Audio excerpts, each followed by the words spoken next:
Por tanto, es necesario que con más diligencia atendamos a las cosas que hemos oído, no sea que nos deslicemos, porque si la palabra dicha por medio de los ángeles fue firme y toda transgresión y desobediencia recibió justa retribución, ¿cómo escaparemos nosotros si descuidamos una salvación tan grande, la cual, habiendo sido anunciada primeramente por el Señor, nos fue confirmada por los que oyeron, testificando Dios juntamente con ellos, con señales y prodigios y diversos milagros y repartimientos del Espíritu Santo según su voluntad?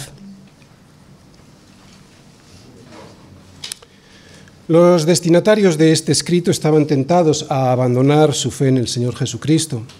Por eso el autor de Hebreos, después de haber estado durante todo el primer capítulo mostrándoles y demostrándoles con las Escrituras que Jesucristo era superior a los ángeles porque era Dios mismo encarnado, que Jesucristo era en sí mismo el mensaje de Dios a los hombres, ahora, y ante la posibilidad muy cierta de apostasía de muchos de aquellos a los que les escribe, les hace la siguiente pregunta: ¿cómo escaparemos nosotros si descuidamos una salvación tan grande?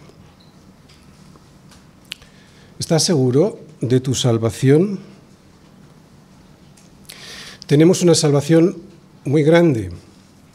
¿Realmente la tenemos? Es lo que hoy nos vamos a preguntar en Hebreos 2, versículos del 1 al 4. Después de haber estado viendo en el sermón anterior el peligro que tenemos también los creyentes de descuidar el mensaje del Evangelio y, por lo tanto, la urgencia de aferrarnos a la verdad para no soltarnos porque terminaríamos hundiéndonos, el tema del sermón de hoy surge de una pregunta: ¿cómo podemos estar seguros de nuestra salvación? Espero poder responderla. Y este tema lo voy a explicar, lo voy a exponer a través del siguiente esquema. Primera parte: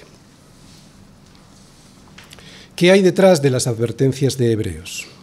Segunda parte: la firmeza de la palabra de Dios, versículos del 1 al 3. Tercera parte: el Evangelio es el único camino para escapar, también versículos del 1 al 3. Cuarta parte: tenemos una salvación muy grande, versículos 3 al 4. Quinta parte del sermón: ¿cómo puedo estar seguro de esa salvación tan grande? Primera parte: ¿qué hay detrás de las advertencias de Hebreos? Por tanto, es necesario que con más diligencia atendamos a las cosas que hemos oído, no sea que nos deslicemos.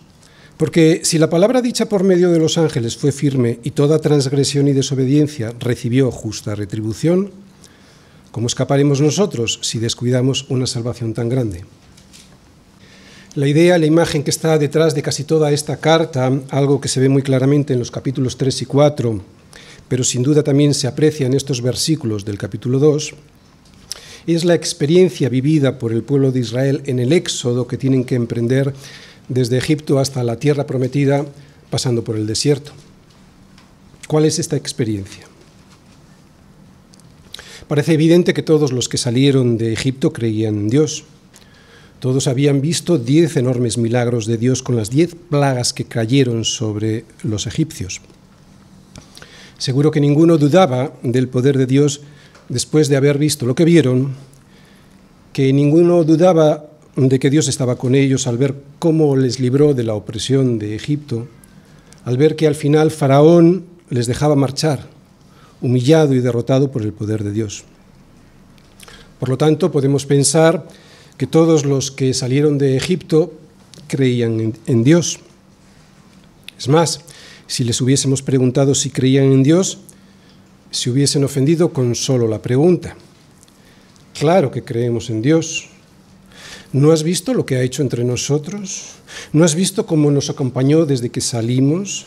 ¿No has visto que nunca se apartó de delante de nosotros la columna de nube para guiarnos de día, ni la columna de fuego para alumbrarnos de noche? Sin embargo, en cuanto llegaron a la orilla del Mar Rojo, perseguidos por el ejército de Faraón, no cuando llegaron a la cuarta o quinta prueba, no, sino en cuanto llegaron a la primera prueba, resulta que no les vemos con la confianza del que dice que cree, ¿Cómo les vemos? Les vemos echando pestes contra Moisés por haberles llevado hasta allí. Les vemos diciendo a Moisés: ¿no había sepulcros en Egipto que nos has sacado para que muramos en el desierto? ¿Por qué has hecho así con nosotros, que nos has sacado de Egipto? ¿No es esto lo que te habíamos dicho en Egipto diciendo: déjanos servir a los egipcios? Porque mejor nos fuera servir a los egipcios que morir nosotros en el desierto. Muy creyentes no parecen. Pero bueno, Dios es paciente con nosotros y aunque pone a prueba nuestra fe, nos da más de una oportunidad. Así que, a pesar de su incredulidad, les abre el mar y pueden pasar sin problemas. Por eso les vemos después de pasar, y al ver que los egipcios habían sido engullidos por el mar, el pueblo temió al Señor y creyeron en el Señor y a Moisés, su siervo. Vaya, parece que ahora sí que son creyentes. Por eso siguen adelante, van caminando por el desierto y después de 3 días sin agua, comienzan a alabar al Señor y a confiar que Él les dará agua, el agua que necesitan.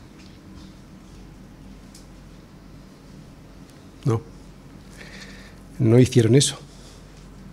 Empezaron a murmurar contra Moisés y a acusarle de que les había llevado al desierto para morir de sed. Bueno, pero el Señor endulza el agua de Mara y les da más agua en Elim. Parece que ahora volvían a ser creyentes. Al poco les faltaba comida, pero ahora tenían su fe muy fortalecida, así que en esta nueva prueba van a confiar en el Señor. Pues va a ser que no. Toda la congregación murmuró contra Moisés y Aarón. ¿Y qué les decían? Les decían: ojalá hubiésemos muerto por mano del Señor en la tierra de Egipto, cuando nos sentábamos a las ollas de carne, cuando comíamos pan hasta saciarnos. Nos habéis sacado a este desierto para matarnos de hambre. Bueno, Dios les provee con maná, pero al poco tiempo vuelta con el agua. Así que Dios decide sacar agua de la peña de Oreb. Pero también se cansaron del maná y ya no les gustaba, así que Dios les provee codornices. Así iba Israel por el desierto, de prueba en prueba. Decíamos al principio que era evidente que todos los que salieron de Egipto creían en Dios. Todos habían visto sus enormes milagros y si les hubiésemos preguntado si eran o no creyentes, la pregunta se la hubieran tomado como un insulto. Parece que son creyentes cuando todo les va bien, no lo parecen tanto cuando todo se complica. Pero Dios es paciente con nosotros y nos soporta como soportaba a su pueblo en el desierto. Sin embargo, mucho cuidado porque hay una advertencia. Porque si la palabra dicha por medio de los ángeles fue firme y toda transgresión y desobediencia recibió justa retribución, ¿cómo escaparemos nosotros si descuidamos una salvación tan grande? Así que sí, mucho cuidado, porque siempre hay una última prueba. Y lo que está detrás de esta advertencia que leéis ahí es la última prueba. Dios les había dicho que entrarían en la tierra prometida, pero cuando Moisés envía a 12 espías a Canaán para reconocer la tierra, solo 2 de ellos, Josué y Caleb, animaron al pueblo diciendo que el Señor estaba con ellos, que tenían que confiar en Él y pasar a la tierra que Dios les daba, que Él les daría la victoria. Los otros 10, todo lo contrario, desanimaron al pueblo diciendo que cómo iban a vencer ellos a aquellos gigantes que tenían un armamento muy sofisticado. Así que el pueblo volvió a equivocarse, tomó partido por estos 10 y se rebeló otra vez contra el Señor. Primero se ponen a llorar y a gritar, y después deciden sustituir a Moisés para nombrar a un nuevo capitán y volver a Egipto. Y cuando Josué y Caleb les intentan convencer otra vez de que no era la voluntad de Dios, deciden apedrearles. Aquí vemos la prueba final para su fe. Y como no la pasaron, el Señor dijo a Moisés: ¿hasta cuándo me ha de irritar este pueblo? ¿Hasta cuándo no me creerán con todas las señales que he hecho en medio de ellos? ¿Hasta cuándo no me creerán? ¿Eran creyentes? Según las palabras de Dios, no, eran incrédulos. Las pruebas del desierto mostraron la realidad de su corazón. Dios puso a prueba lo que decían que eran, pero que resultó no ser. Porque es necesario que nuestra fe sea probada. Como decía el domingo pasado, todos somos creyentes cuando todo va bien, pero es necesaria la prueba de la fe porque el que persevere hasta el fin, ese será salvo. Y esto no es negar la seguridad de la salvación. La salvación es segura en Cristo Jesús porque es poder de Dios, es el Evangelio, es poder de Dios para salvación a todo aquel que cree, pero a todo aquel que cree de verdad. Por eso las pruebas son tan necesarias y por eso esta advertencia de Hebreos 2, basada en la experiencia del pueblo de Israel por el desierto, es también tan importante para nosotros, porque si la palabra dicha por medio de los ángeles fue firme y toda transgresión y desobediencia recibió justa retribución, mis hermanos, ¿cómo escaparemos nosotros si descuidamos una salvación tan grande? Estas advertencias no son para que dudemos de la salvación del Señor. Su salvación es completa y segura en Cristo Jesús. Estas advertencias son para que estemos alerta porque somos muy dados a pensar que como ya está todo hecho en Cristo Jesús, podemos ponernos a descansar o, lo que es peor, desviarnos del camino pensando que qué exagerado es Dios con lo que me pide, comamos y bebamos porque mañana moriremos. Y esta es precisamente la desgracia, que mañana podríamos morir de verdad si no estamos en el Señor, morir eternamente de verdad si no estamos en el Señor. Y es que hay muchos que dicen que son creyentes y no lo son. Por eso el autor de Hebreos nos advierte seriamente y lo hace no en base a su propia opinión, sino en base a la firmeza de la palabra de Dios. Segunda parte. La firmeza de la palabra de Dios. Fijaos lo que está subrayado. Por tanto, es necesario que con más diligencia atendamos a las cosas que hemos oído, no sea que nos deslicemos, porque si la palabra dicha por medio de los ángeles fue firme, y toda transgresión y desobediencia recibió justa retribución, ¿cómo escaparemos nosotros si descuidamos una salvación tan grande? La ley prometía bendiciones para los que la obedecieran, pero esa misma ley también decía que desobedecer los mandamientos de Dios traería consecuencias. Si su pueblo obedecía la ley y vivían según sus principios en la tierra que Él les entregaba, Él les prometía que tendrían prosperidad y bienestar. Pero si la desobedecían, entonces tendrían que sufrir las consecuencias. Este texto nos dice que la palabra de Dios, concretamente lo que Él nos reveló en el Antiguo Testamento, es firme. Firme significa inmutable, algo que no cambia. Y la palabra de Dios no cambia, porque Él no cambia. Y no cambia porque Él es inmutable. Esto lo dice por toda la Biblia el propio Señor, tanto en el Antiguo Testamento como en el Nuevo Testamento, porque yo, Yahvé, no cambio, nos dice de sí mismo en el Antiguo Testamento, en Malaquías 3, o lo que nos dice Santiago en el Nuevo Testamento, que en Dios no hay mudanza ni sombra de variación. La firmeza de la palabra de Dios, que surge de su inmutabilidad, es la garantía de que tenemos unas promesas que las va a cumplir sí o sí. En medio de este mundo en el que aparecen cada 2 por 3 filosofías nuevas e ideologías que cambian a medida que el hombre necesita que vayan cambiando para que de esa manera no tenga que responder a su incapacidad, porque claro, no son verdad y por lo tanto no funcionan y hay que buscar otra nueva ideología o otra nueva filosofía, vemos que Dios permanece firme y, por lo tanto, fiel a sus promesas. Pero atención, porque esta firmeza no solo significa que sus promesas, en especial la promesa de su salvación, algo que nos gusta mucho porque nos da seguridad, se va a aplicar solo ahí. También se aplica igualmente a sus mandamientos, que son igualmente firmes. Y lo que esto significa, evidentemente, es que cualquier transgresión y desobediencia a su palabra traerá, como consecuencia, una justa retribución, que es lo que nos dice el autor de Hebreos. Y la justa retribución a esa transgresión y desobediencia, la última, todos sabemos cuál es. Se nos advierte de ella tanto en el Antiguo Testamento como en el Nuevo Testamento. En el Antiguo Testamento nos dice que el alma que pecare, esa morirá, Ezequiel 18. O en el Nuevo Testamento, Pablo en Romanos nos dice que la paga del pecado es muerte. Romanos 6, 23. Así que no tenemos escapatoria porque todos pecamos. ¿O sí la tenemos? ¿Podemos escapar a pesar de haber pecado?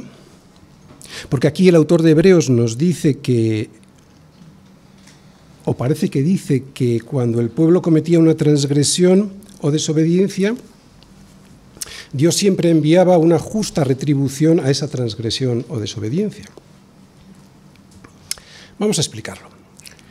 Hay muchos ejemplos en el Antiguo Testamento y todos los conocemos, ¿vale?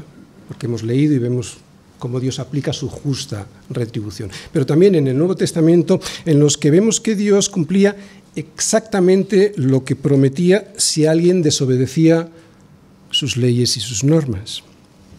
Por ejemplo, todos sabemos lo que le pasó a Uza por tocar con su mano el arca del pacto, al intentar sostenerla cuando los bueyes casi la vuelcan porque se iban tropezando.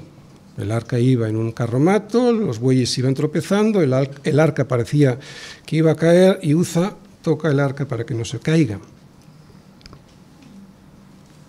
Nos parece demasiado que Dios hiera de muerte al pobre Uza cuando lo que quería es que el arca no se cayera. Pero Dios había advertido de la santidad del arca, que era la representación de su propia santidad, por eso nadie podía tocarla. Solo podían cargarla sobre sus hombros con unas varas, los levitas, concretamente los hijos de Coat. ¿Qué nos enseña esto? Esto nos enseña que no debemos adorar a Dios como bien nos parece, sino como Él nos dice, por muy buenas intenciones que tengamos. Por lo tanto, es una historia para pensar en la santidad de Dios, y Dios usa este juicio ejemplar, pero justo, porque no se enoja Dios con nosotros sin antes darnos instrucciones. Dios usa este juicio justo para enseñarnos quién es Él. En el Nuevo Testamento también encontramos otra historia no menos ejemplarizante, la de Ananías y Safira, ¿os acordáis? Que también nos parece injusta, porque decir una pequeña mentira como la que ellos dijeron parece que no merecía la muerte. Además, estos dos habían sido muy generosos con la Iglesia sin que nadie les pidiera nada. Habían dado una ofrenda y simplemente habían engañado un poquito sobre el montante. Pero es que Dios para Él no existen las mentiras pequeñas. Él es así de justo, y aunque nos parezca una barbaridad, esto nos garantiza que a nosotros cumplirá sus promesas, especialmente la promesa de la salvación, con la misma exactitud. Sin embargo, Dios no siempre retribuía a su pueblo con lo que la ley decía, ¿no? La mayoría de las veces tenía paciencia y misericordia, y por supuesto la sigue teniendo con nosotros, porque si no, habríamos desaparecido todos. Tanto el pueblo de Israel entonces como su iglesia hoy. Pero es cierto que en el Antiguo Testamento hay muchos ejemplos en los que el autor se basa para advertirles de que la palabra dicha por medio de los ángeles a Moisés fue firme y que toda transgresión y desobediencia recibió justa retribución. Por eso dice que si antes esto era así, ¿Qué no nos pasará a nosotros hoy si descuidamos una salvación tan grande? ¿Qué no nos pasará a nosotros hoy si no le hacemos caso a la palabra de Dios, enviada ya no por los ángeles a Moisés, sino por su propio Hijo? Y es que si la desobediencia a la ley traía semejante castigo, ¿qué no traería la desobediencia a la gracia? ¿A la gracia de una salvación tan grande? ¿Entendéis la gravedad de lo que el autor de Hebreos pretende transmitirnos? Si Dios retribuía justamente a la desobediencia a la ley, ¿qué no va a pasar a la desobediencia a la gracia? Quisiera introducir en este punto una cuestión que pocos cristianos conocen y es la siguiente. La bendición que tenemos de vivir en el espacio-tiempo. Espacio-tiempo del que muchas veces nos quejamos porque nos gustaría ya estar viviendo eternamente, ¿verdad? Pero esto, vivir en el espacio-tiempo, tiene una ventaja fascinante que deberíamos conocer y valorar. Acabamos de decir que la ley es firme, o sea, que es inmutable. ¿Por qué? Porque Dios lo es. Dios es inmutable. Él no cambia. Él es inmutable porque es eterno. Todo lo que nos rodea va a pasar. Pero Dios, que es inmutable, eterno, no pasará y su palabra tampoco. Mis hermanos, el cambio es algo que solo es posible gracias al tiempo. El tiempo es el que nos permite cambiar, evolucionar, a mejor o a peor, pero cambiar. No sé si te has dado cuenta, pero vivimos en el espacio-tiempo por la misericordia de Dios. Solo es gracias a que vivimos atrapados en el tiempo que podemos arrepentirnos, convertirnos, transformarnos y tener la posibilidad en el futuro de que el cuerpo de la humillación nuestra sea glorificado a la imagen de Cristo, como nos dice Pablo en Filipenses 3:21. La eternidad no la entendemos bien, pero la eternidad significa que allí nada cambiará, que todo será firme, esté como esté, entre como entre el que entre en la eternidad. Allí todo será definitivo. ¿Por qué? Porque al faltar el tiempo, que es el que nos permite el cambio, también faltará la posibilidad de algo que ahora todavía podemos hacer: convertirnos, arrepentirnos, darnos la vuelta de nuestros errores. Por eso el Evangelio nos apremia a tomar la decisión de darnos la vuelta de nuestros errores aquí, porque es aquí donde todavía podemos disfrutar de la bendición del tiempo. Solo aquí hay tiempo para poder hacerlo, porque solo lo que lleguemos a ser aquí, de algún modo también lo seremos eternamente.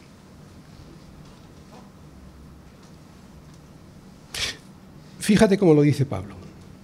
Porque nadie puede poner otro fundamento que el que está puesto, el cual es Jesucristo. Hasta aquí no tenemos ningún problema, ¿verdad? Todo lo que hagamos, si es en Jesucristo, tendrá valor eterno.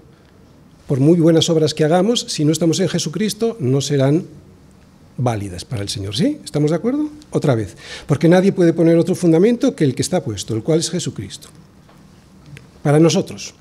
Y si sobre este fundamento alguno edificare, y ahora va diciendo cosas, algunas que el fuego va a probar, de manera que unas permanecerán y otras no. Si sobre este fundamento alguno edificare oro, platas, piedras preciosas, madero, heno, hojarasca, la obra de cada uno se hará manifiesta porque el día la declarará, pues por el fuego será probada. Y la obra de cada uno, cual sea, el fuego la probará. Si permaneciere la obra, está hablando de las obras hechas aquí, claro, evidentemente. Si permaneciere la obra de alguno que sobreedificó, ¿recordáis? Tiene que estar sobreedificada esa obra en Cristo, recibirá recompensa. Si la obra de alguno se quemare, él sufrirá pérdida, si bien él mismo será salvo. ¿Entendéis? O sea, como también nos dice Apocalipsis 14:13, nuestras obras aquí nos siguen allí. Unas se perderán quemadas, otras permanecerán. No nos salvan, nos salva la obra perfecta de Cristo en la cruz, pero nuestras obras con nosotros siguen.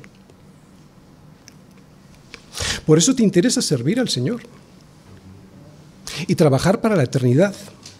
Trabajar para lo que permanecerá eternamente, no para aquello que va a ser quemado cuando lo presentes delante del Señor, quemado y destruido en el fuego. Aquí y ahora es el momento, ¿entiendes? No se trata de pasar de refilón a la eternidad.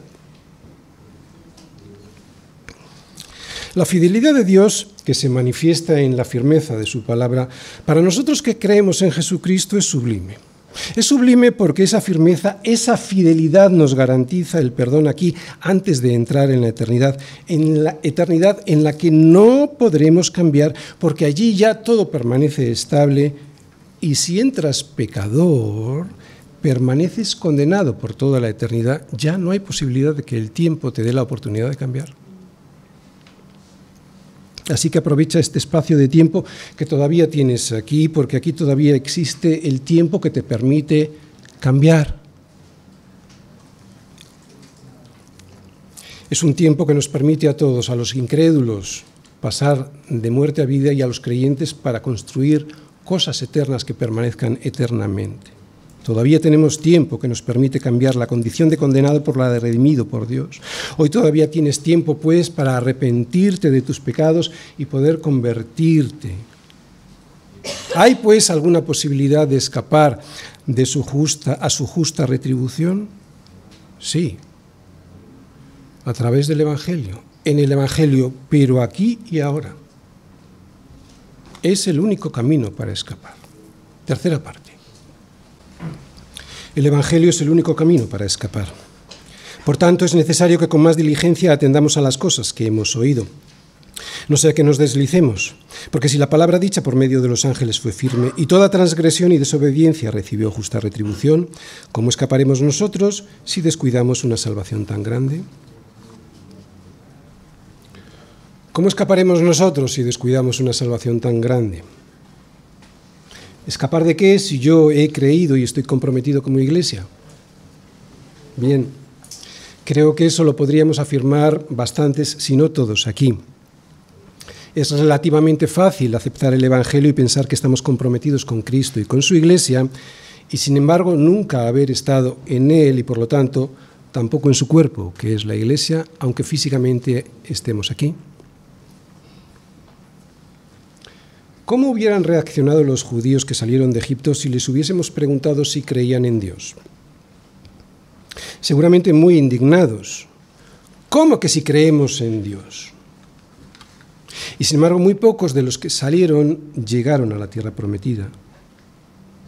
De ahí la pertinencia y hasta la misericordia y la urgencia de esta pregunta de Hebreos.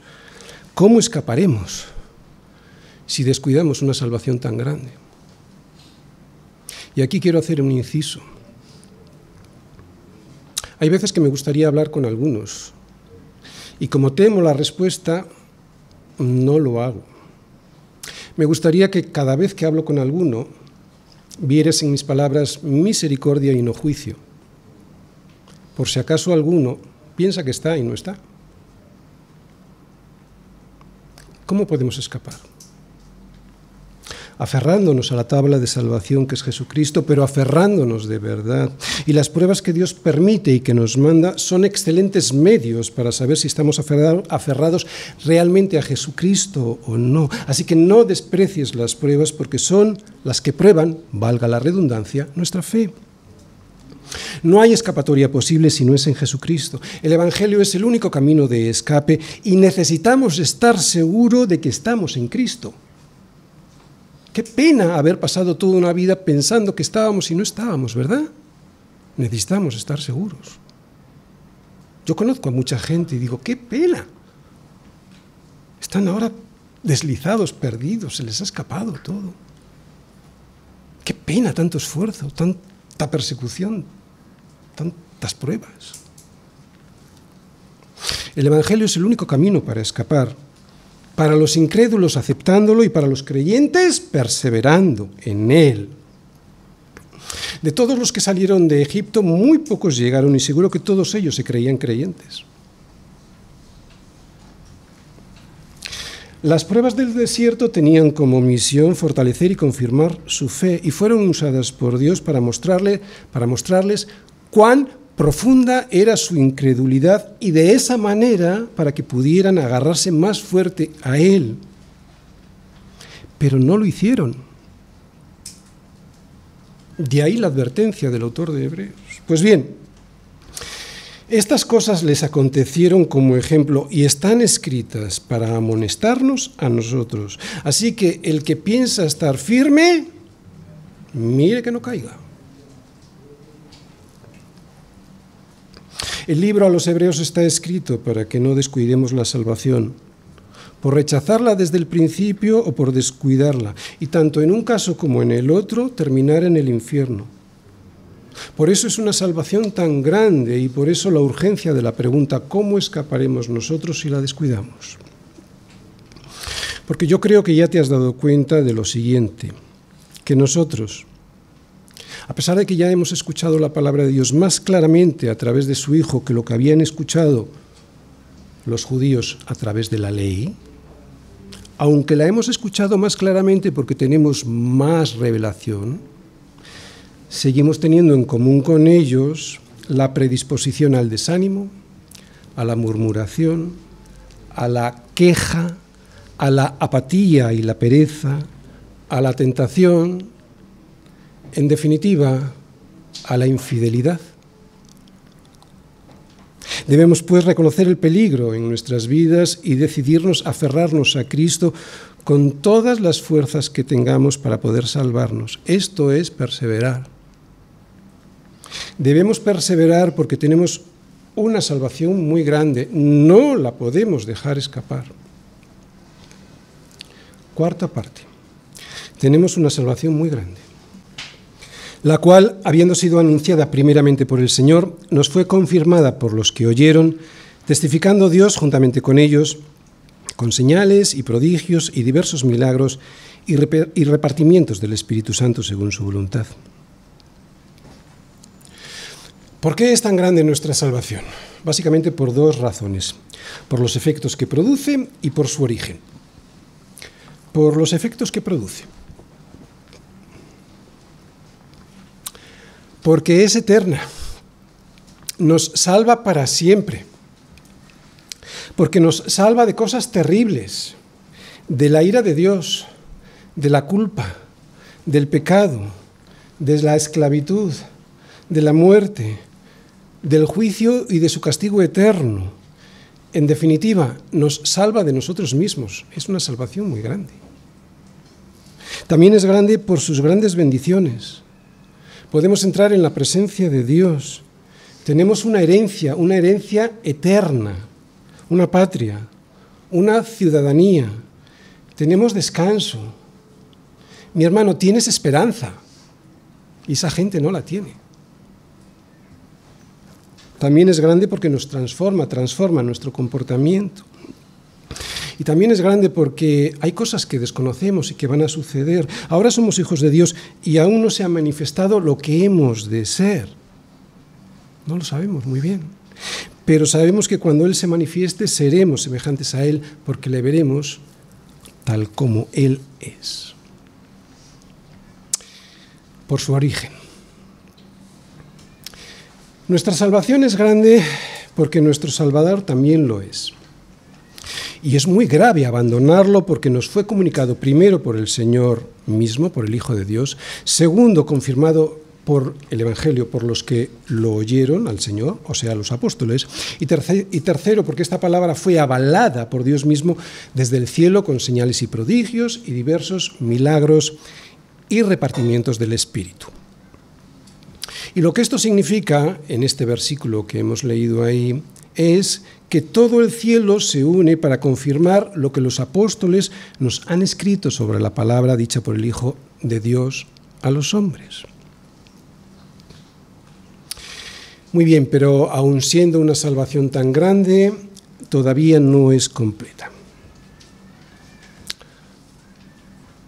Yo casi siempre he tenido un pasaporte en un cajón, pero lo he usado muy pocas veces. Lo tenía, pero no le sacaba partido. Tenemos un pasaporte que indica que somos ciudadanos de una patria, Jerusalén la celestial. Pero tener el pasaporte, mi hermano, no es suficiente. Tenemos que usarlo para viajar hasta esa patria. Si no, no nos vale de nada tenerlo. Por eso no basta con recibir el pasaporte de la salvación. Tenemos que vivirla. ¿Cómo? Quinta parte. ¿Cómo puedo estar seguro de esa salvación tan grande? ¿Puedo estar seguro de tener esa salvación tan grande que digo que tengo? Dios no se agradó de la mayor parte de aquellos que había redimido sacándolos de Egipto. La mayoría se quedaron postrados en el desierto. Oye, y lo mismo podría pasar hoy. ¿Es segura nuestra salvación? Desde el punto de vista de Dios, la salvación es segura. Nuestra seguridad en la salvación descansa en su poder y en su soberanía. Mis ovejas oyen mi voz y yo las conozco y me siguen y yo les doy vida eterna. Y no perecerán jamás ni nadie las arrebatará de mi mano. Mi Padre que me las dio es mayor que todos y nadie las puede arrebatar de la mano de mi Padre.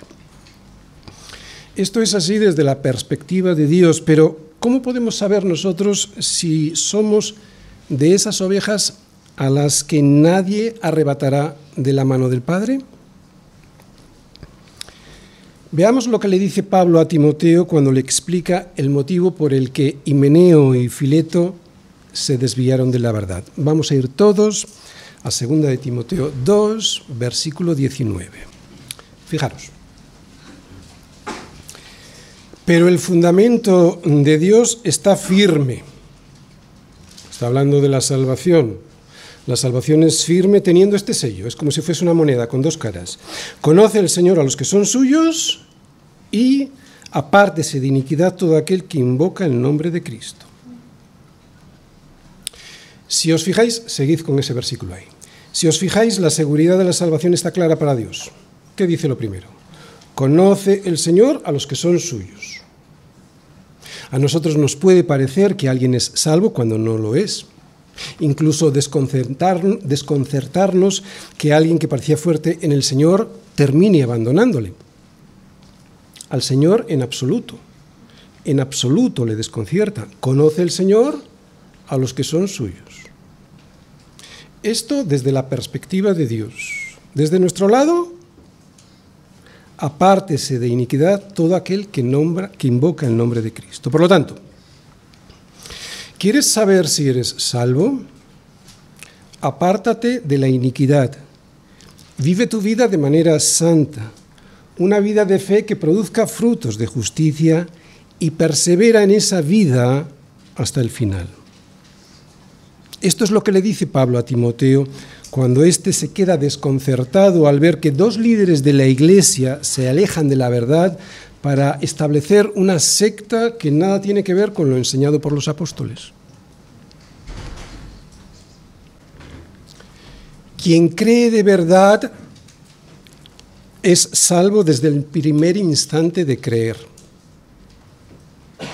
Otra vez, quien cree de verdad es salvo desde el primer instante de creer, pero solo el tiempo confirma que ha creído.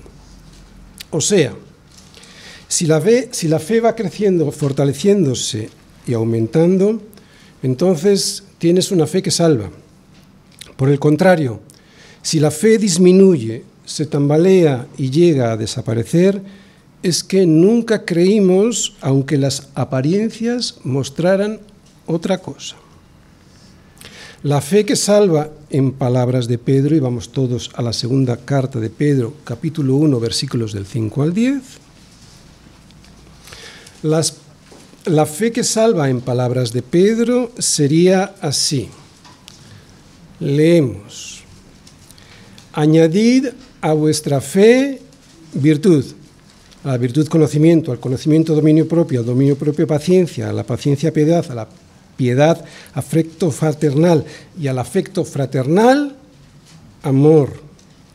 Porque si estas cosas están en vosotros y abundan, versículo 10, no caeréis jamás. No caeréis jamás. Sin la fe nada de esto vale, por eso Pedro comienza por la fe. Pero a esa fe hay que añadirle los frutos de justicia, no para que valga, sino simplemente para demostrarnos que tenemos fe de verdad. No podemos tener seguridad en nuestra salvación si no avanzamos, si estamos estancados espiritualmente. Voy a dibujaros un mapa para saber si tenemos o no la salvación que un día creímos tener. Lo que no nos ayuda a saber si somos salvos. Primero, la experiencia del pasado. Está bien recordar lo que Dios hizo con nosotros en el pasado. Eso nos anima a seguir hacia adelante. Pero una cosa es eso y otra es vivir de las rentas. Vivir de las rentas de ese pasado, me refiero. La única garantía que tenemos de que nuestra fe en el pasado fue una fe auténtica es que permanezca en el presente. Está bien recordar el pasado para impulsar nuestra fe si estamos estancados. Tengo contra ti que has dejado tu primer amor. Recuerda, por tanto, de dónde has caído y arrepiéntete y haz las primeras obras. Está bien recordar de dónde hemos caído, pero debemos olvidarnos de lo que queda atrás y extendernos a lo que está delante para proseguir a la meta, al premio del supremo llamamiento de Dios en Cristo Jesús. Para proseguir. ¿Sabéis lo que es esto? Esto es perseverar. El activismo religioso, el ritualismo. Ser miembro de una iglesia, incluso participar activamente en sus reuniones, no nos garantiza la salvación. Creo que lo sabemos, pero está bien recordarlo. 1 Corintios 10, 1, 5. Porque no quiero, hermanos, que ignoréis que vuestros padres todos estuvieron bajo la nube, y todos pasaron el mar, y todos en Moisés fueron bautizados en la nube y en el mar. Y todos, el pueblo de Dios, reunido como iglesia, todos comieron el mismo alimento espiritual y todos bebieron la misma bebida espiritual, porque bebían de la roca espiritual que los seguía y la roca era Cristo. Pero de los más de ellos no se agradó Dios, por lo cual quedaron postrados en el desierto. Ser, pues, miembro de una iglesia y participar en ella no es ninguna garantía de salvación. No digo que no haya que venir, no digo que no haya que ser miembro, digo que no es una garantía. Los dones y ministerios. ¿Recordáis a Demas? Demas era un colaborador de Pablo en el ministerio de la evangelización y, sin embargo, desamparó a Pablo amando este mundo. Esto es lo que le dice Pablo a Timoteo en su segunda carta, cuando estaba el pobre ya a punto de morir, condenado a muerte. Esto es muy duro de escuchar, pero me ayuda a examinarme, porque alguien puede ser utilizado por Dios para la extensión de su evangelio y, sin embargo, no alcanzar la salvación. Muchos me dirán en aquel día: Señor, Señor, ¿no profetizamos en tu nombre, y en tu nombre echamos fuera demonios, y en tu nombre hicimos muchos milagros? Y entonces les declararé: nunca os conocí, apartaos de mí, hacedores de maldad. Los sentimientos. ¡Ay, los sentimientos! Hay un gran peligro cuando confundes la obra del Espíritu Santo con las emociones. Engañoso es el corazón más que todas las cosas y perverso. ¿Quién lo conocerá? Hay gente que se hunde rápidamente ante su pecado y no acepta fácilmente que Dios les ha perdonado. Y otros que lo aceptan más fácilmente, pero no ven que su pecado les está alejando de Dios. La verdad es que es mejor ser salvo sin sentirlo que sentirlo y no serlo. Pero los sentimientos no ayudan a saber si somos salvos o no. Las cosas que sí nos ayudan. Primera, perseverar en la fe. Tenemos que autoexaminar nuestra fe de vez en cuando, no cabe la menor duda, pero no es la mejor manera de saber si nuestra fe es auténtica, porque nos engañamos muy fácilmente. Si les hubiésemos preguntado a los israelitas durante el Éxodo si creían, nos hubieran dicho que sí, pero solo fue el paso del tiempo el que les demostró que su fe no era real. Por lo tanto, para averiguar si nuestra fe es real o no, lo mejor es perseverar en ella. Si perseveramos, seguro que nuestra fe está más fuerte hoy que ayer. Crecer en piedad y en santidad. ¿Qué es la piedad? La piedad es buscar a Dios día a día, y para esto es fundamental una vida devocional. Si no has abandonado tus devocionales ni la oración, estarás caminando seguramente más cerca de Dios, y eso te dará la seguridad de la salvación. ¿Qué es la santidad? La santidad la produce el Espíritu Santo si has nacido de nuevo. Si ha sido así, entonces se verán los frutos del Espíritu Santo en tu vida en forma de buenas obras. No se trata de hacer buenas obras para ganar la salvación, se trata de descubrir a través de las buenas obras que ya la tenemos. Es un matiz muy importante porque no podemos forzar las buenas obras para comprar nuestra salvación, no valdría de nada. Por lo tanto, las buenas obras han de surgir del Espíritu Santo de una manera natural. En esto sabemos que le conocemos, si guardamos sus mandamientos. El testimonio del Espíritu. A veces podemos confundir nuestras emociones con el testimonio del Espíritu Santo. Por lo tanto, tenemos que estar muy alerta. Pero no cabe la menor duda de que si vives en el Espíritu y no en la carne, otra vez, si vives en el Espíritu y no en la carne, el Espíritu mismo dará testimonio a tu espíritu de que eres hijo de Dios. Y si vives en el Espíritu y no en la carne, te estará alertando y tú lo notarás que las cosas no van por buen camino. Las pruebas. ¿Quieres saber si eres hijo de Dios? Pues no menosprecies la disciplina del Señor ni desmayes cuando eres reprendido por Él, porque el Señor al que ama, disciplina y azota a todo aquel que recibe por hijo. Pero pastor, los incrédulos también pasan por pruebas, así que esto no parece una garantía, ya. Pero no es lo mismo. Lo que sí es una garantía es que cuando tú las pasas, no las rechazas ni abominas de Dios porque no te da lo que le pides, sino que le agradeces su amor a través de las pruebas.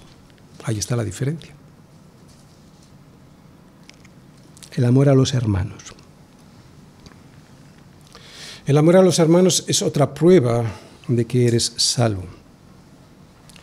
¿Qué nos dice Juan en Primera de Juan en varios versículos, pero especialmente uno que ya he notado yo, Primera de Juan 3, versículo 14? Nosotros sabemos que hemos pasado de muerte a vida, en que amamos a los hermanos. Tener la vista puesta en Jesús. Esta probablemente sea la mejor manera para saber si tenemos la salvación.